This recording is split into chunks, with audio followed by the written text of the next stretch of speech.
وبركاته. ألف شكر يا شباب، ألف شكر لكل من اشترك في القناة وضغط على زر لايك، وحتى لو ضغط على ديسلايك يساعدني. وجايكم بجيف اواي قرية، هي قرية كانت معايا حوالي من سنة وما فتحتهاش، أكثر من سنة غالبا ما فتحتهاش نهائي. وزي ما شفتوا من سجلي، بفضل الله ثم فضلكم وصلنا ل 800 مشترك. وأحب يعني أقول لكم ألف شكر. والقرية دي اكتب لي اسمك ومنين، وحابب طريقة ما حدش يقول لي يا شباب برامج كده، عشان البرنامج حصلت فيه مشاكل والناس كده زعلت وما قدرتش اصور السحب. اكتبوا علينا اعملها على برنامج القرعة زي ما بيعملها اكيد كلكم عارفين، جد الشايب، او عرض الايميل والباسورد اثناء الحلقات.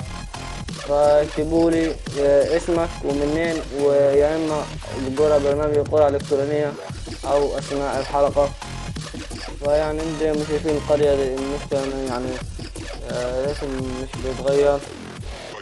فبس شوف كمية الاشجار من زمان، يعني جدا ما فتحتهاش من زمان جدا، يعني ممكن من اول ما بدأت القرية الثانية عملتها وتركت دي المفروض تكون قرية تاون 9، لكن انا تركتها يعني والايميل اتنسى بمعنى صح.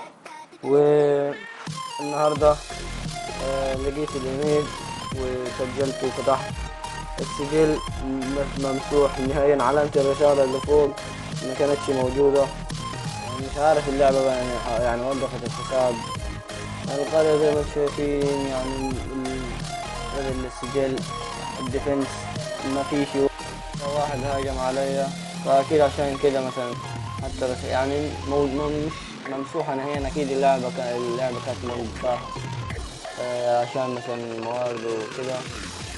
فإن شاء الله يعني يكون هدية بسيطة بمناسبة 800 مشترك، وبإذن الله أكثر وأكثر أصل بيكم من فضل الله ثم فضلكم، راح أوصل أكثر من كده. وألف شكر لكم. ولا تنسى إنك تعمل لايك للفيديو وتكتب اسمك وبلدك وطريقة لما طريقة التواصل، لأن أنا راح أضع طريقة التواصل تبعتي يعني بتاعتي. اكتب بخليها قرعة أو أثناء الحلقات، وهوريكم أنا بعثت رسالة للشركة عشان أحاول أغير اسم، عشان نديها لك تقدر تغير اسمك بكل سهولة. يعني يحسب لك كده وخلاص، تفكيرهم ما يحسب له عشان ممكن يعني يغيروها عشان اللي كده يقدر يغير اسمه. وكده تكون انتهت حلقتنا اليوم، انتظروني في حلقات قادمة.